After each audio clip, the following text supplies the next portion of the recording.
وأشهد أن لا إله إلا الله وحده لا شريك له وأشهد أن محمدًا عبده ورسوله أرسله بالحق بشيرا ونذيرا بين يدي الساعة من يطع الله ورسوله فقد رشد ومن يعص الله ورسوله فقد غوى فإنه لا يضر إلا نفسه ولا يضر الله شيئا نسأل الله ربنا تبارك وتعالى أن يجعلنا ممن يطيعه ويطيع رسوله ويتبع رضوانه ويجتنب سخطه فإنما نحن به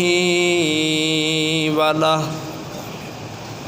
يا أيها الذين آمنوا اتقوا الله حق تقاته ولا تموتن إلا وأنتم مسلمون يا أيها الناس اتقوا ربكم الذي خلقكم من نفس واحدة وخلق منها زوجها وبث منهما رجالا كثيرا ونساء واتقوا الله الذي تساءلون به والأرحام إن الله كان عليكم رقيبا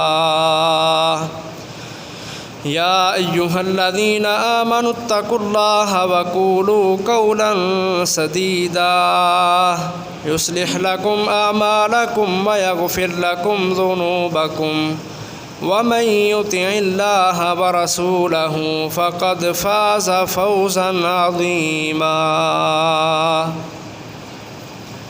أما بعد فإن خير الحديث كتاب الله وخير الهدي هدي محمد وشر الأمور محدثاتها وكل محدثة بدعة وكل بدعة ضلالة وكل ضلالة في النار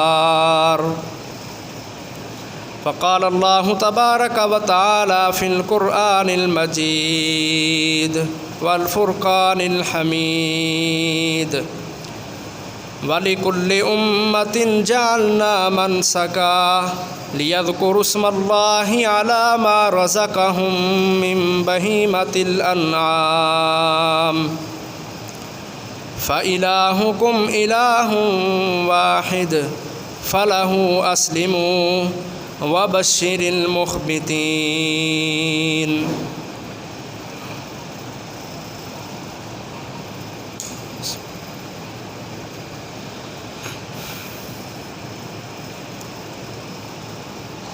اللہ احکم الحاکمین نے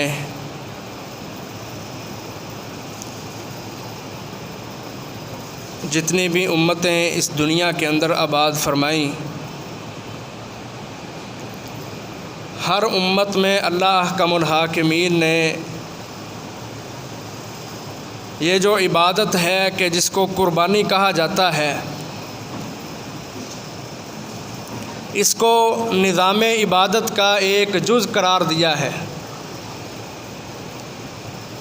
اللہ تعالیٰ بیان کرتے ہیں لِكُلِّ أُمَّةٍ جَعَلْنَا مَنْسَكًا،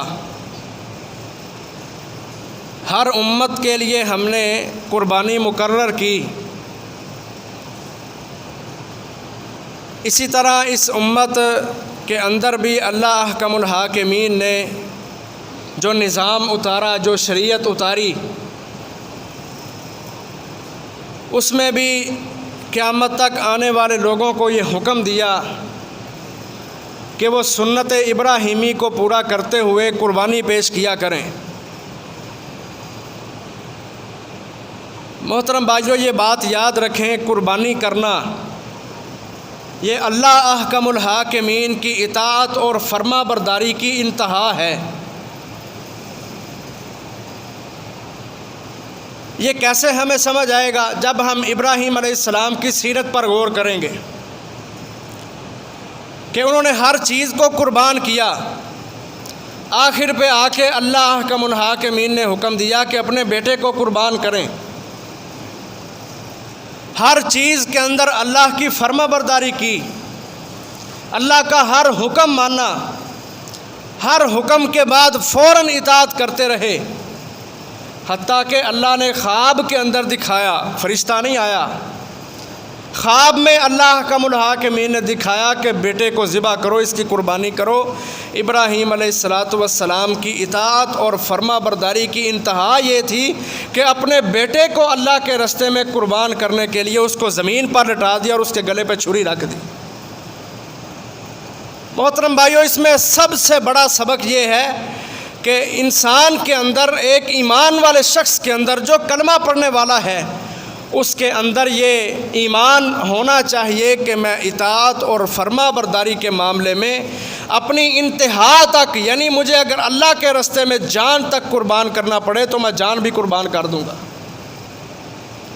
یہ ایک بہت بڑا سبق ہمیں ابراہیم علیہ السلام کی سیرت سے ملتا ہے۔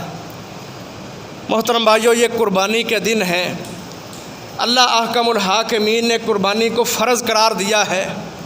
قربانی کے حوالے سے جو سب سے پہلی چیز ہمیں سمجھنی ہے وہ یہ ہے کہ ہم یہ اپنی عادت بنائیں، ہر عمل کے اندر، وہ نماز ہو، روزہ ہو، عبادات ہو، اسی طرح قربانی ہو، ہر عمل کے اندر ہم یہ سوچ بنائیں کہ میں نے جو بھی کام کرنا ہے فقط اللہ احکم الحاکمین کی رضا کے لیے کرنا ہے، وگرنہ میرا عمل اللہ کے ہاں قابل قبول نہیں، چاہے وہ نماز روزہ ہو یا چاہے وہ قربانی ہی کیوں نہ ہو۔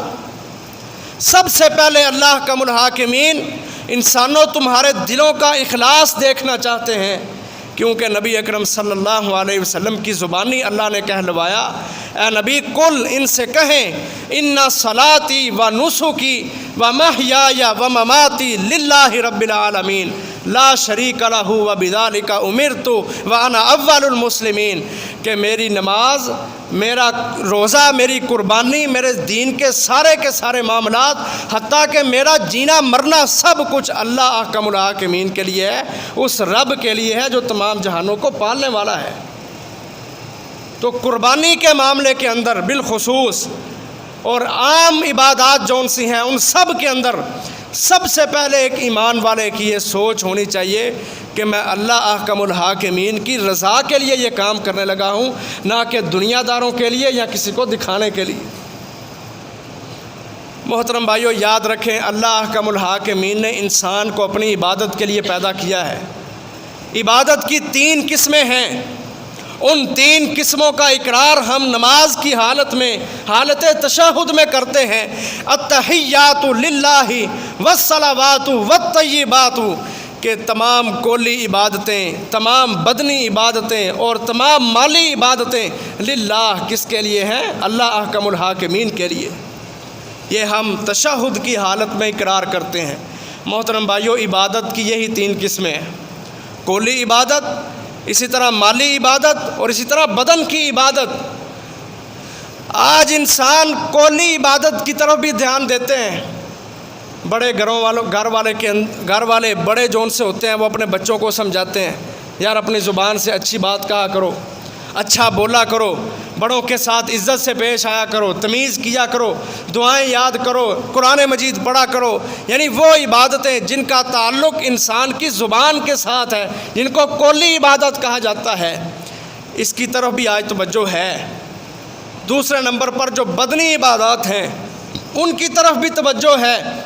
انسان نماز پڑھتا ہے، حج کے لیے جاتا ہے، جہاد کے لیے جاتا ہے، روزہ رکھتا ہے، اپنے بدن کی عبادت اللہ احکم الحاکمین کو پیش کرتا ہے۔ یہ دونوں عبادتیں آج موجود ہیں۔ محترم بھائیوں، جو تیسری قسم ہے عبادت کی، مالی عبادت، اس حوالے سے انسان بڑے کمزور ہیں۔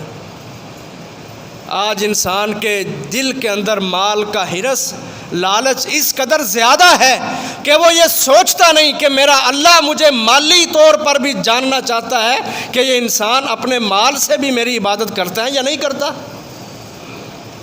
بدقسمتی کی بات ہے کہ آج انسان مالی حوالے سے بہت زیادہ پیچھے چلے گئے۔ نہ صدقہ خیرات ہے، نہ زکوٰۃ ہے، نہ مسجد کو آباد کرنا ہے، نہ جہاد کے لیے خرچ کرنا ہے، نہ غریب مسکین یتیم بیوہ کے سر پہ ہاتھ رکھنا ہے۔ اس حوالے سے بڑے پیچھے ہم چلے گئے۔ محترم بھائیو، یاد رکھو یہ جو قربانی ہے یہ بھی مالی عبادت کا حصہ ہے کہ انسان اپنا مال پیش کرتا ہے۔ نبی اکرم صلی اللہ علیہ وسلم نے بتا دیا کہ یہ قربانی نہیں کرنی، یہ عیب ہو تو یہ قربانی نہیں لینی، فلاں مسئلہ ہو تو یہ جانور نہیں لینا۔ اللہ کا الحاکمین نے نبی صلی اللہ علیہ وسلم کی زبانی سب کچھ بتلا دیا۔ آج انسان بہترین جانور لینے کے لیے اپنا مال خرچ کرتا ہے، اپنا پیسہ خرچ کرتا ہے، اور یہ ذہن بناتا ہے کہ میں نے بہترین قربانی اللہ کا الحاکمین کے راستے کے اندر دینا ہے، پیش کرنا ہے۔ کتنی خطرناک اور دکھانے والی بات ہے کہ آج انسان جب سال بعد قربانی کا معاملہ آتا ہے اس وقت تو یہ سوچ لیتا ہے کہ میں نے اپنے مال سے اچھی قربانی پیش کرنی ہے، لیکن پورا سال اس کے ذہن کے اندر یہ خیال نہیں آتا کہ میرے مال کے اندر میرے رب کا بھی کچھ حصہ ہے، میں نے اللہ کے راستے میں بھی خرچ کرنا ہے۔ مال کی جو عبادات کی جو تیسری قسم ہے مالی عبادت، اس کے حوالے سے آج انسان بڑا کمزور ہے، بڑا پیچھے ہے۔ لالچ ہے، ہرس ہے، طمع ہے، جس کی بنیاد پہ آج بڑے بڑے چودھری ہیں، بڑے بڑے M P A M N A ہیں، اللہ کی قسم وہ قربانیاں نہیں کرتے۔ کیوں نہیں کرتے؟ جن کو مال اللہ کے راستے میں خرچ کرتے وقت موت نظر آتی ہے۔ یہ مال کا ہرس طمع اس قدر بڑھ گیا انسان کے پیٹ میں کہ آج بڑے بڑے تاجر اللہ کی قسم بازاروں کے اندر بیٹھ کے مسلمانوں کو، غریبوں مسلمانوں کو اللہ کی قسم تنگ کرتے ہیں، پیسے کی وجہ سے مسلمانوں کی بے عزتی کرتے ہیں۔ نبی اکرم صلی اللہ علیہ وسلم فرماتے ہیں، فرمایا صحابہ سے پوچھا کہ صحابہ مجھے بتاؤ، اگر کسی ریوڑ کے اوپر، جانوروں کے ریوڑ کے اوپر اس کا مالک بھی پاس نہ ہو، ریوڑ کا، وہ رات کے وقت سویا ہو، اپنے جانوروں کو اس نے باڑے کے اندر باندھا ہو، کہا میرے صحابہ مجھے بتاؤ ان جانوروں کے اوپر 2 بھوکے بھیڑیے مسلط کر دیے جائیں کہ ان کا مالک بھی پاس نہیں، تو ذرا مجھے بتاؤ وہ بھوکے بھیڑیے اس ریوڑ کا کتنا نقصان کریں گے؟ کوئی ڈنڈا لے کے پاس نہیں بیٹھا، کوئی پہرے دار وہاں موجود نہیں ہے، بکریوں کا باڑا ہے، اس کے اوپر 2 بھیڑیے بھوکے مسلط کر دیے گئے، کہا مجھے بتاؤ وہ اس ریوڑ کا کتنا نقصان کریں گے؟ صحابہ نے کہا اللہ کے رسول وہ تو بڑا ہی نقصان کر دیں گے، کسی جانور کو زندہ نہیں چھوڑیں گے، بھوکے بھیڑیے، پھر ان کو کوئی روکنے والا نہیں، کوئی رکاوٹ نہیں باڑے کے پاس جانے کے لیے۔ نبی اکرم صلی اللہ علیہ وسلم فرماتے ہیں میرے صحابہ اس بات کو سمجھ لو، فرمایا جتنا 2 بھوکے بھیڑیے باڑے کے اندر بکریوں کا نقصان کرتے ہیں جبکہ ان بھیڑیوں کو کوئی روکنے والا نہیں، کہا اس سے بھی زیادہ نقصان انسان کے ایمان کا وہ چیز کرتی ہے۔ کون سی چیز؟ فرمایا انسان کے دل کا لالچ، مال کی ہرس، مال کا طمع۔ یہ 2 بھوکے بھیڑیوں سے بھی زیادہ انسان کے ایمان کو خراب کر کے رکھ دیتے ہیں۔ اس قدر یہ لالچ اور طمع انسانوں کے اندر ہے جس کی وجہ سے آج مسلمانوں کو اپنے ایمان کی فکر نہیں ہے۔ تو محترم بھائیو، یہ جو قربانی کا معاملہ ہے یہ ایک مالی عبادت ہے کہ انسان اپنا مال خرچ کر کے بہترین قربانی خریدتا ہے کہ میں اس قربانی کو اللہ کے راستے کے اندر پیش کروں گا۔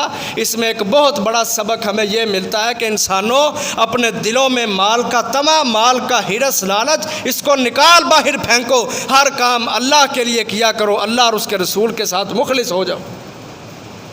یہ ایک بہت بڑا بنیادی سبق ہے قربانیوں کا۔ دوسری چیز ہے قربانی کی فضیلت۔ نبی اکرم صلی اللہ علیہ وسلم فرماتے ہیں، سنن ابن ماجہ کی روایت ہے، حسن روایت ہے، حسن درجے کی، فرمایا من کان لہ ساعۃ فلم یضحی فلا یقربن مصلانا، کہ جس بندے کو اللہ کا الحاکمین نے وسعت دی ہو، طاقت دی ہو، استطاعت دی ہو، وہ قربانی کر سکتا ہے لیکن اس کے باوجود وہ قربانی نہیں کرتا۔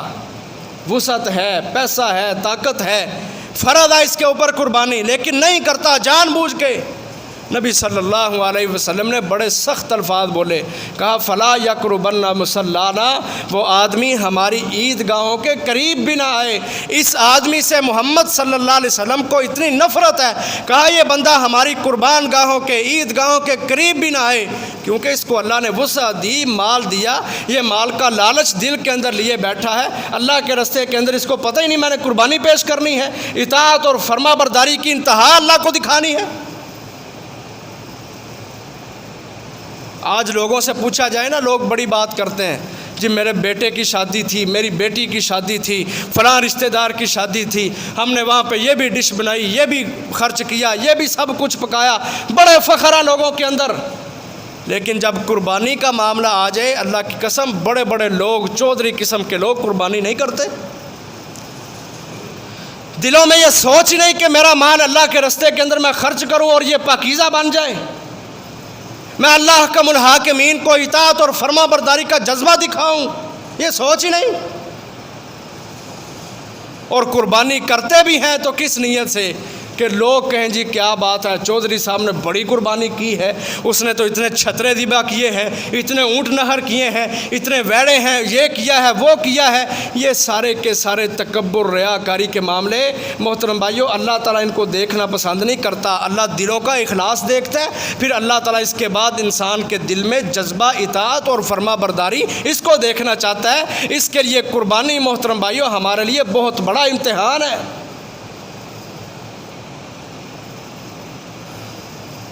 دوسری طرف آ جاؤ، قربانی کے مسائل محترم بھائیوں باتیں سمجھنے والی ہیں۔ نبی اکرم صلی اللہ علیہ وسلم فرماتے ہیں، کہا میری امت اس وقت تک ہدایت پہ رہے گی، میری امت اس وقت تک صراط مستقیم پر رہے گی، ہدایت پہ رہے گی، جب یہ اپنے دنیا اور آخرت کے حوالے سے رہنمائی قرآن و سنت سے لیتے رہیں گے۔ ترکت فیکم امرین لن تضلوا ما تمسکتم بہما کتاب اللہ و سنت رسول۔ موطا امام مالک کی حدیث ہے، فرمایا جب تک میری امت کے لوگ قرآن و سنت کے ساتھ جڑے رہیں گے، ان سے رہنمائی لیں گے اپنے ہر معاملے کے اندر، فرمایا میری امت کے لوگ اس وقت تک کبھی گمراہ نہیں ہو سکتے، ہمیشہ ہدایت پر رہیں گے۔ دوسری بات اس حوالے سے سمجھنے والی یہ ہے، اللہ احکم الحاکمین نے آسمان سے قرآن اور حدیث کو اتارا ہے۔ اس کے علاوہ تیسری چیز دین اسلام کے اندر اس کا تصور ہی نہیں ہے۔ اللہ نے قرآن اتارا محمد صلی اللہ علیہ وسلم پر، حدیث اتاری نبی اکرم صلی اللہ علیہ وسلم کے دل پر وحی بنا کے حضرت جبرائیل لے کے آتے تھے۔ اس کے بعد اللہ نے مہر لگا دی، کہا الیوم اکملت لکم دینکم واتممت علیکم نعمتی ورضیت لکم الاسلام دینا۔ کہا میں نے قرآن اتارا ہے، حدیث اتاری ہے، اب یہ دین مکمل ہو گیا ہے، اب یہ دین مکمل ہو گیا، الیوم اکملت لکم دینکم۔ اس سے ہمیں یہ سمجھ آیا کہ اب جو قرآن و سنت کو چھوڑ کے باہر جاتا ہے، چاہے وہ کوئی عالم ہو، چاہے کوئی بہت بڑا محدث کیوں نہ ہو، اور نبی اکرم صلی اللہ علیہ وسلم سے بڑا کوئی عالم نہیں، اللہ کے رسول صلی اللہ علیہ وسلم سے بڑا کوئی محدث نہیں، کوئی بات سمجھانے والا نہیں، جو ان کی باتیں ہیں وہ دنیا و آخرت کی بھلائیاں ہیں، اس کے اندر دین اللہ تعالیٰ نے مکمل کر دیا۔ جب ہم ہر مسئلے کی رہنمائی قرآن و سنت سے لیں گے محترم بھائیوں، تب ہم ہدایت والے بنیں گے۔ جب ہم قرآن و سنت کو چھوڑ کر اماموں کے پیچھے جا کے، مولویوں کے پیچھے جا کے، یعنی شخصیت پرست بن جائیں گے اور تقلیدی پٹے اپنے گلوں کے اندر ڈال لیں گے، پھر مت گمان کریں کہ ہم ہدایت پر ہیں، ہم صراط مستقیم پر ہیں۔ اسی طرح قربانی کا مسئلہ ہے، قربانی کے مسئلے کے اندر بھی ہم نے اللہ سے رہنمائی لینی ہے، محمد الرسول اللہ صلی اللہ علیہ وسلم سے رہنمائی لینی ہے۔ جب ہم ان سے رہنمائی لے کے سنت کے مطابق قربانیاں اللہ احکم الحاکمین کی رستے میں پیش کریں گے، پھر وہ ہماری قربانیاں قابل قبول بھی ہوں گی، دنیا اور آخرت کی بھلائیاں بھی ہمیں مل جائیں گی۔ نبی اکرم صلی اللہ علیہ وسلم حضرت انس رضی اللہ تعالیٰ عنہ بیان کرتے ہیں، اللہ کے رسول صلی اللہ علیہ وسلم 2 مینڈوں کی قربانی کیا کرتے تھے، 2 چھترے۔ نبی اکرم صلی اللہ علیہ وسلم کی ذاتی قربانی یہ ہوتی تھی، اور فرمایا